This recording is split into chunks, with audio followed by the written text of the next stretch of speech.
வணக்கம்.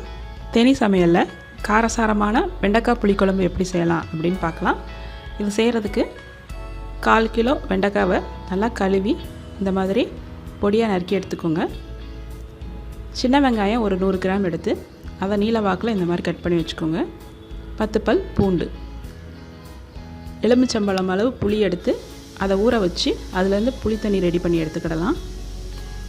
இனி ஒரு மிக்ஸி ஜாரில் ஒரு 2-3 ஸ்பூன் தேங்காய் துருவல் எடுத்துக்கோங்க. 5 சின்ன வெங்காயம், ஒரு 6 வத்தல், 2 ஸ்பூன் சீரகம், இது எல்லாத்தையும் நம்ம நல்லா மைய விழுதாக அரைச்சி எடுத்துக்கிடலாம். இப்போ மசாலா ரெடி ஆயிடுச்சு. இப்போ குழம்பு எப்படி ரெடி பண்ணலாம் அப்படின்னு நம்ம பார்ப்போம். இனி ஒரு குக்கரில் நல்லா தாராளமாக நல்லெண்ணெய் விட்டுக்கிடலாம். எண்ணெய் காஞ்சதும் கடுகு உளுந்தம் பருப்பு போட்டு தாளிக்கணும். இப்போ கொஞ்சமாக கடுகு சேர்த்துக்கிறேன். கடுகை நல்லா பொரிய விட்டுருவோம். கடுகு பொரிஞ்சதும் உளுந்தம் பருப்பு சேர்த்துக்கிடலாம். உளுந்தம் பருப்பு நல்லா செவக்கட்டும். இனி நம்ம கொஞ்சமாக கருவேப்பிலையை நல்லா கழுவி இதோட சேர்த்துக்கிடலாம். கருவேப்பிலை நல்லா பொரிஞ்சதுக்கப்புறம் அறுத்து வச்சுருக்கிற வெங்காயத்தையும் பூண்டையும் அதோடு சேர்த்து நல்லா ரெண்டையும் கொஞ்ச நேரம் வதக்கி விடணும். இது ரெண்டும் நல்லா வதங்கினதுக்கப்புறமா நம்ம அறுத்து வச்சுருக்கிற வெண்டைக்காயும் இதோடு சேர்த்துடலாம்.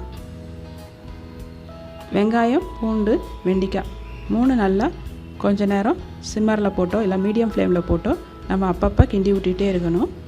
அப்போ தான் வெண்டைக்காயில் இருக்க அந்த விழுவிழுப்பு எல்லாம் குறையும். இனி கொஞ்சம் தேவையான அளவு உப்பு சேர்த்துக்கிடலாம். 2 டீஸ்பூன் மஞ்சத்தூள் சேர்த்துக்கிறேன்.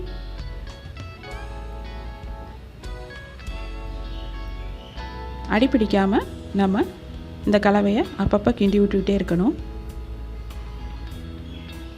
இந்த மாதிரி வதக்கும் போது குழம்பு நல்லா திக் கன்சிஸ்டன்சியில் கிடைக்கும். இல்லாட்டினா குழம்பு தனியாகவும் வெண்டைக்காய் தனியாகவும் நிற்கும். நல்லா வதங்கினதுக்கப்புறமா நம்ம அரைச்சி வச்சுருக்கிற மசாலா இதோடு சேர்த்துடலாம்.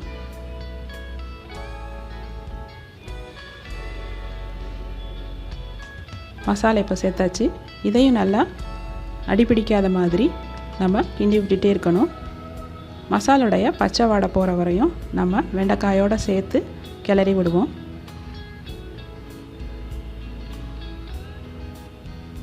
எல்லாம் நல்லா ஒன்று சேர்த்து நிற்கும் போது நம்ம கரைச்சி வச்சுருக்கிற புளி தண்ணியை இதோடு சேர்க்கணும்.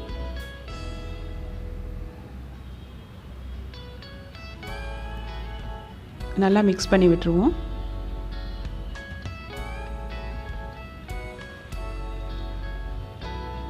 இனி குழம்புக்கு தேவையான அளவு தண்ணி சேர்த்துக்கிடலாம்.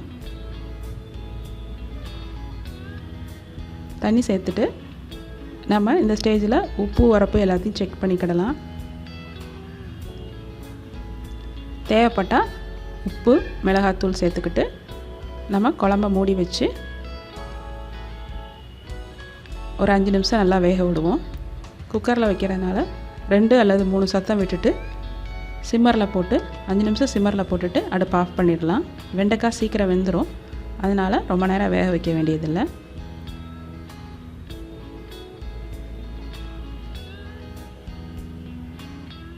இப்போ நம்ம குழம்ப திறந்து பார்க்கலாம்.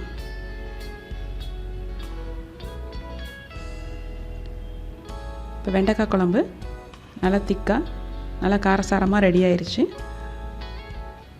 நீங்கள் இதே மாதிரி வெண்டைக்காய் குழம்பு செஞ்சு பாருங்கள். உங்களுக்கு இந்த வீடியோ பிடிச்சிருந்தா லைக் பண்ணுங்கள், சேனலுக்கு மறக்காமல் சப்ஸ்கிரைப் பண்ணுங்கள், ஷேர் பண்ணுங்கள். தேங்க்யூ.